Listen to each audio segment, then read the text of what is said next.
¿Cómo podía una sombra pesar tanto? Elena Ramírez sentía el peso invisible de la duda, una sombra pegada a sus talones incluso bajo la luz fluorescente de su pequeño taller en Lavapiés. Madrid bullía fuera, un organismo vibrante de claxones y conversaciones superpuestas. Pero aquí dentro, entre retales de tela que olían a apresto y esperanza, solo existía el zumbido bajo de su vieja máquina de coser y el resplandor azulado de la pantalla del portátil.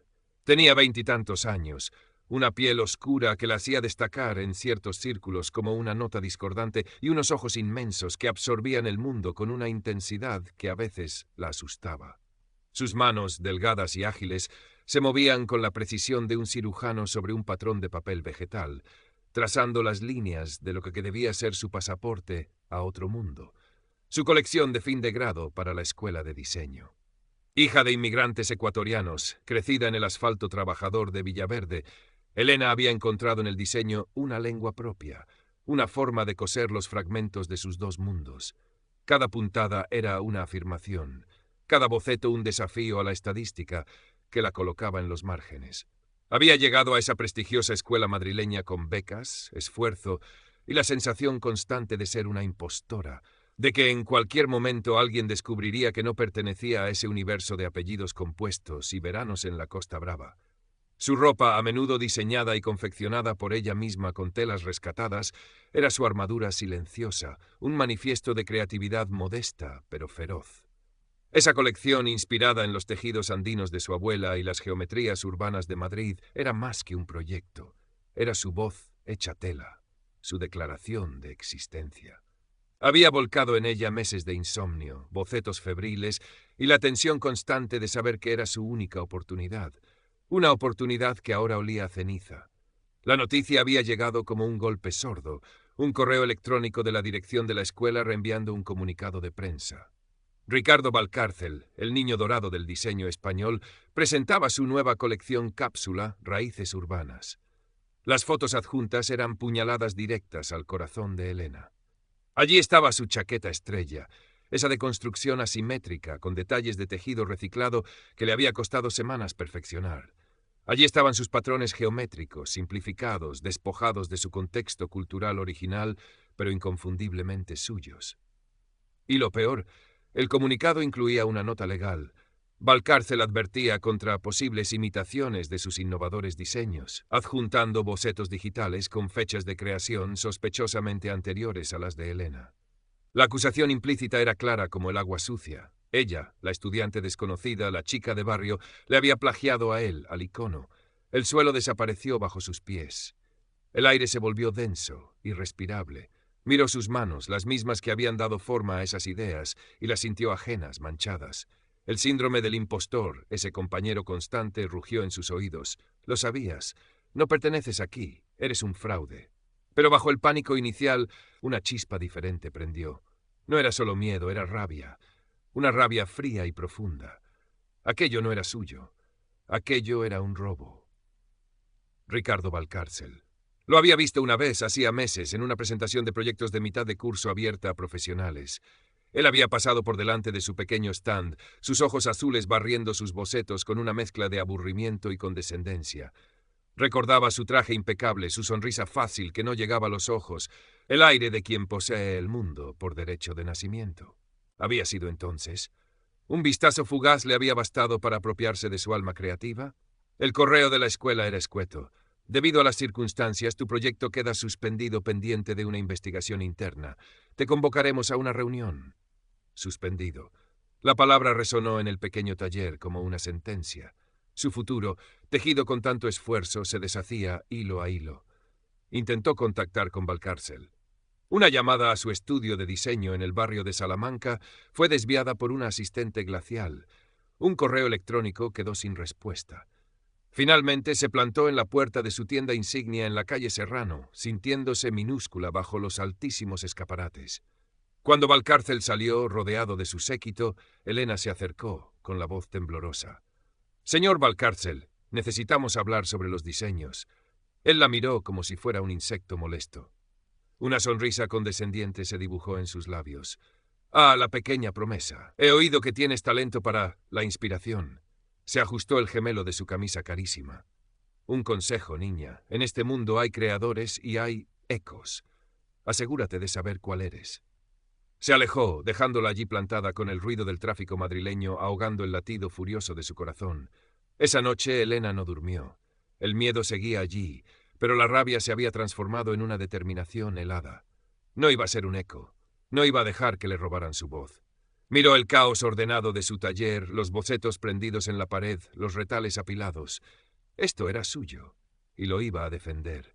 Aunque tuviera que enfrentarse sola a la maquinaria perfectamente engrasada de Ricardo Valcárcel y al sistema que parecía diseñado para proteger a los suyos. La lucha acababa de empezar. La búsqueda de ayuda legal fue un baño de realidad aún más frío. Consultó con servicios de asistencia jurídica gratuita, pero los casos de propiedad intelectual eran complejos, requerían especialistas y, sobre todo, dinero que no tenía. Un abogado pro bono con buenas intenciones le explicó la dificultad. Demostrar la autoría frente a pruebas falsificadas era una batalla cuesta arriba, especialmente contra alguien con los recursos de Valcárcel. Sus bocetos digitales con fechas anteriores son un problema gordo, Elena. Necesitarías un peritaje informático forense para demostrar la manipulación, y eso cuesta miles. Miles de euros que eran un universo de distancia. Elena sintió la tentación de rendirse, de aceptar la derrota silenciosa que el sistema parecía imponerle. Pero la imagen de Valcárcel, su sonrisa condescendiente, la palabra eco, la impulsaron. Si no podía pagar la justicia, tendría que fabricarla ella misma. Con la misma meticulosidad con la que construía una prenda, empezó a construir su defensa. Convirtió su pequeño apartamento en un cuartel general improvisado. Las paredes se cubrieron de post-its, líneas de tiempo y comparativas de diseños. Su vida se redujo a la pantalla del portátil, a bucear en las profundidades de sus propios archivos digitales. Descargó software de código abierto para analizar metadatos, aprendiendo sobre la marcha conceptos como EXIF, timestamps y hash shadowing 56. Noche tras noche, con los ojos rojos y la espalda dolorida, examinó cada archivo .aip.sd, cada foto de su creativo. Y allí estaban. Fechas de creación, fechas de última modificación, historial de versiones. Su proceso creativo, documentado digitalmente, era una fortaleza.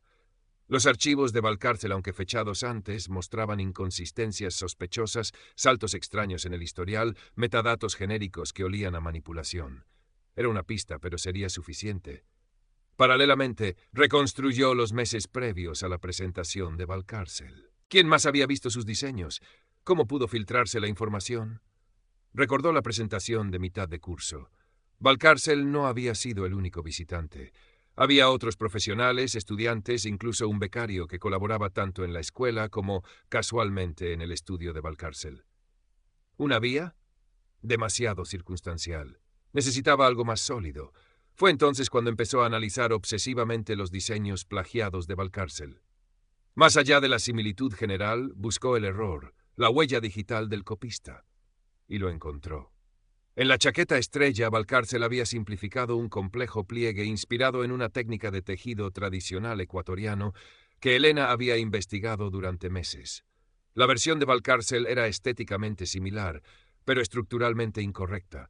No funcionaría como prenda real. Era un error que solo cometería alguien que copiaba la forma sin entender el fondo, la función, la raíz cultural. Era el error de copia. Una prueba conceptual, más difícil de cuantificar que los metadatos, pero poderosa. Mientras tanto, la presión aumentaba. Llegó la citación formal para la audiencia de arbitraje de propiedad intelectual, un mecanismo más rápido que los tribunales ordinarios, pero igualmente intimidante. El abogado de Valcárcel, Javier Garrido, un hombre de traje gris y mirada impenetrable, empezó a enviar requerimientos, solicitando pruebas, cuestionando su formación, insinuando un historial de inspiraciones agresivas. Rumores sutiles empezaron a circular en la escuela y en blogs de moda, la estudiante ambiciosa, el intento desesperado por llamar la atención. Elena se sentía cada vez más aislada, el peso del clasismo y el racismo sutil haciéndose sentir en miradas esquivas y silencios incómodos. Fue investigando al equipo de Valcárcel cuando un nombre saltó de un antiguo comunicado de prensa: Sofía Alonso, asistente de diseño. Una búsqueda rápida en redes sociales la mostró como una chica joven, de aspecto nervioso, que había dejado de trabajar para Valcárcel abruptamente hacía un par de meses. Un impulso la llevó a escribirle un mensaje directo, corto y cauto. «Hola, Sofía, soy Elena Ramírez. Creo que podrías ayudarme en un asunto relacionado con Ricardo Valcárcel. Es importante». La respuesta tardó días en llegar. Un escueto «¿De qué se trata?». Elena explicó brevemente la situación. El plagio, la necesidad de pruebas. Silencio de nuevo. Elena insistió, envió capturas de pantalla de sus metadatos, la foto del pliegue erróneo en la chaqueta de Valcárcel. «Sé que es difícil, pero él me está robando mi trabajo, mi futuro. Si viste algo». Finalmente Sofía respondió: «No puedo hablar por teléfono. Mañana 4 p.m, café El Imparcial en la mesa del fondo». El Imparcial, con su aire de café literario antiguo en pleno rastro, parecía un lugar sacado de otra época. Sofía Alonso era aún más menuda y nerviosa en persona. Sus manos temblaban al sujetar la taza de café. «No debería estar aquí», susurró, mirando constantemente hacia la puerta. «Ricardo es poderoso y vengativo». Elena le mostró sus pruebas en la tablet, con calma, exponiendo la cronología, el error técnico. «Solo necesito saber si viste algo, Sofía. Cualquier cosa». Sofía tragó saliva. Sus ojos se llenaron de lágrimas contenidas. «Vi los bocetos, los tuyos. Los trajo al estudio después de esa presentación en tu escuela. Dijo que eran inspiración. Luego me pidió que buscara a un freelance para digitalizarlos con fechas anteriores. Y esa chaqueta. Recuerdo perfectamente cómo Ricardo se frustraba porque no entendía cómo funcionaba ese pliegue. Lo simplificó porque no sabía hacerlo. Admitió haber preparado parte de la documentación con fechas falsas bajo órdenes directas, sintiéndose atrapada y asustada. «¿Testificarías?», preguntó Elena, conteniendo la respiración. Sofía negó con la cabeza violentamente. «No puedo. Me destruiría. Tiene contactos en todas partes». Pero al ver la desesperación controlada en los ojos de Elena, la injusticia flagrante, algo pareció quebrarse en ella. «Pero guardé copias de los correos donde me daba esas instrucciones y del archivo original que le pasé al freelance». Sacó una pequeña memoria USB de su bolso y la deslizó sobre la mesa hacia Elena. «Úsalo bien, pero no digas que te lo di yo, por favor». Elena agarró la memoria USB sintiendo su calor metálico como un ancla. Era la pieza que faltaba, una prueba interna, directa. Ahora tenía que decidir cómo usarla y prepararse para la confrontación final. La audiencia se acercaba. La sala de vistas del tribunal de arbitraje era impersonal y solemne, con paneles de madera oscura y una acústica que amplificaba cada suspiro nervioso. Elena se sentó en la mesa asignada, sintiéndose pequeña bajo los techos altos. Llevaba una blusa blanca diseñada por ella misma, un detalle casi imperceptible de bordado andino en el cuello, su armadura silenciosa. Frente a ella, Ricardo Valcárcel, flanqueado por su abogado Javier Garrido, exudaba una confianza imperturbable, casi aburrida. El árbitro, el juez Álvaro Montesinos, un hombre de cabello cano y expresión severa, repasaba los documentos con aire escéptico. La atmósfera era densa, cargada de poder desigual. Garrido abrió el fuego. Su presentación fue pulcra, profesional y demoledora. Desplegó los bocetos digitales de Valcárcel con sus fechas tempranas, habló de la trayectoria impecable de su cliente, insinuó la falta de experiencia y la posible desesperación de Elena por hacerse un nombre. Pintó un cuadro de un estudiante oportunista intentando subirse al carro de un genio establecido. Elena sintió la mirada de Montesinos sobre ella, analítica, quizás ya convencida. Tuvo que aferrarse al borde de la mesa para controlar el temblor de sus manos. Entonces llegó su turno. Decidió representarse a sí misma en la parte expositiva de las pruebas, aunque un abogado de oficio la asistiría en los procedimientos formales. Nadie podía explicar su proceso, su verdad, como ella. Su voz, inicialmente un hilo fino, fue ganando fuerza a medida que desplegaba su meticulosa defensa. Primero, la línea de tiempo. Proyectó en la pantalla sus archivos digitales uno tras otro. Explicó los metadatos, las fechas de creación y modificación inalteradas, el historial de versiones que mostraba la evolución natural de sus ideas durante meses. Estos no son solo archivos, señoría, son las huellas digitales de mi proceso creativo. Un proceso orgánico, documentado día a día. El juez Montesinos se inclinó hacia adelante, sus ojos fijos en la pantalla. Garrido empezó a remover papeles, su fachada de calma ligeramente alterada. Luego, el error de copia. Elena mostró comparativas detalladas de la chaqueta. Utilizó diagramas técnicos para explicar la complejidad del pliegue original, su raíz cultural y su función estructural. Luego señaló la simplificación en la versión de Valcárcel. Este error, señoría, no es una diferencia estilística. Es la firma de alguien que copia lo que ve, pero no entiende lo que hace. Es la prueba de que el diseño del señor Valcárcel no nace de un proceso creativo propio, sino de una imitación superficial del mío. Por primera vez, una sombra de inquietud cruzó el rostro perfectamente compuesto de Valcárcel. Evitó la mirada de Elena. Finalmente, la memoria USB. Elena explicó su contenido, los correos electrónicos de Valcárcel a Sofía Alonso, las instrucciones explícitas para falsificar fechas, las versiones preliminares de los archivos manipulados. El aire en la sala se cortó. Garrido se levantó de un salto. Objeción. Prueba obtenida de forma irregular. No sabemos su procedencia ni su autenticidad. Montesinos levantó una mano. Procederemos a verificar la autenticidad de estos documentos digitales de inmediato con los peritos del tribunal. Pero la naturaleza de su contenido es cuanto menos perturbadora. Miró fijamente a Valcárcel. ¿Tiene algo que decir sobre estos correos, señor Valcárcel? Valcárcel balbuceó. Es un montaje. Esa asistente estaba descontenta. Fue entonces cuando Elena jugó su última carta, la que había dudado en usar hasta el último momento. Señoría, solicito llamar a declarar a doña Sofía Alonso. Un murmullo recorrió la sala. Garrido palideció visiblemente. Valcárcel miró a Elena con puro odio. Tras una breve deliberación y la confirmación de que Sofía estaba esperando fuera, Elena la había convencido esa misma mañana, apelando a su conciencia y mostrándole que las pruebas digitales ya eran casi concluyentes. El juez Montesinos asintió. «Que pase la testigo». Sofía entró, temblando visiblemente, pero con una nueva determinación en la mirada. Juró decir la verdad.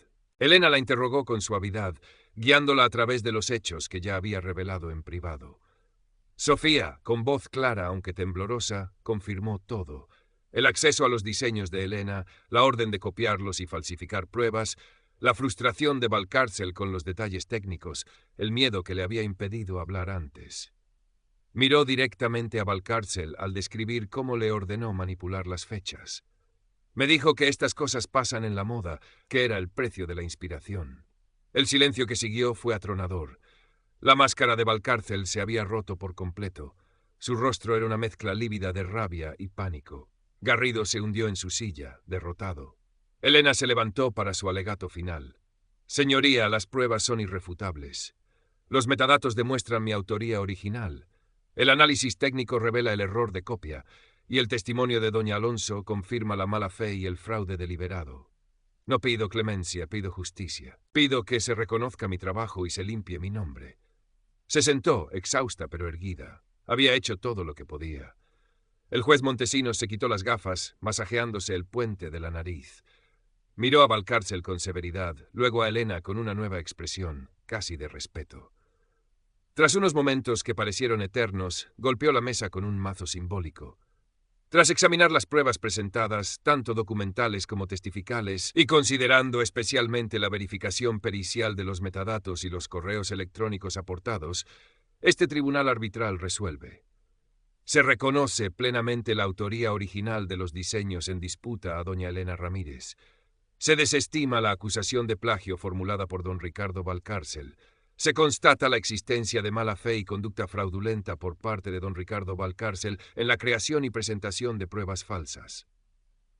La voz de Montesinos era firme, cada palabra un clavo en el ataúd profesional de Valcárcel. Se ordena a don Ricardo Valcárcel cesar inmediatamente cualquier uso de los diseños objeto de esta disputa y emitir una rectificación pública. Este tribunal remitirá además testimonio de las actuaciones a la jurisdicción penal por si los hechos fueran constitutivos de delito. Un suspiro colectivo recorrió la sala. Valcárcel se levantó bruscamente, su rostro una máscara de furia contenida, y salió casi corriendo, seguido por un Garrido visiblemente afectado. Elena sintió que las rodillas le flaqueaban. Una oleada de alivio tan intensa que casi dolía la recorrió. No eran lágrimas de alegría, sino de pura tensión liberada, las que rodaron silenciosamente por sus mejillas. Su abogado de oficio le puso una mano en el hombro. «Lo has conseguido, Elena, lo has conseguido». Al salir del edificio del tribunal, la luz del sol madrileño le pareció más brillante, casi real. El aire olía a tilo y a libertad. Respiró hondo, llenando sus pulmones con algo más que oxígeno. Era la sensación de haber recuperado su espacio, su voz. Vio a Sofía a unos metros, hablando nerviosamente por teléfono. Sus miradas se cruzaron. Elena asintió levemente, un gesto de gratitud silenciosa. Sofía esbozó una pequeña y tímida sonrisa antes de perderse entre la gente. Su teléfono vibró. Era un mensaje de la directora de su escuela. Elena, acabo de recibir la notificación del laudo. Quiero pedirte disculpas personalmente en nombre de la institución. Tu proyecto se reactiva inmediatamente. Queremos hablar contigo sobre una beca especial. Otro mensaje de una compañera. Enhorabuena. Todo el mundo está hablando de ello. Eres increíble. Elena guardó el teléfono. La victoria tenía un sabor agridulce. Había ganado, sí, pero la lucha le había dejado cicatrices. Había visto la cara fea de la industria, el peso del privilegio, la facilidad con la que podían intentar silenciarla. Pero también había descubierto una fuerza en sí misma que no sabía que poseía. La chica tímida de Villaverde, la impostora, se había enfrentado al gigante y había vencido, no con armas convencionales, sino con inteligencia, meticulosidad y la verdad como escudo. Volvió a su taller en Lavapiés. El espacio seguía siendo pequeño, caótico, pero ahora se sentía diferente. Era suyo, más que nunca. Se sentó ante su máquina de coser, acariciando la tela de un nuevo proyecto. La sombra de la duda no había desaparecido del todo, quizás nunca lo haría, pero ya no pesaba igual.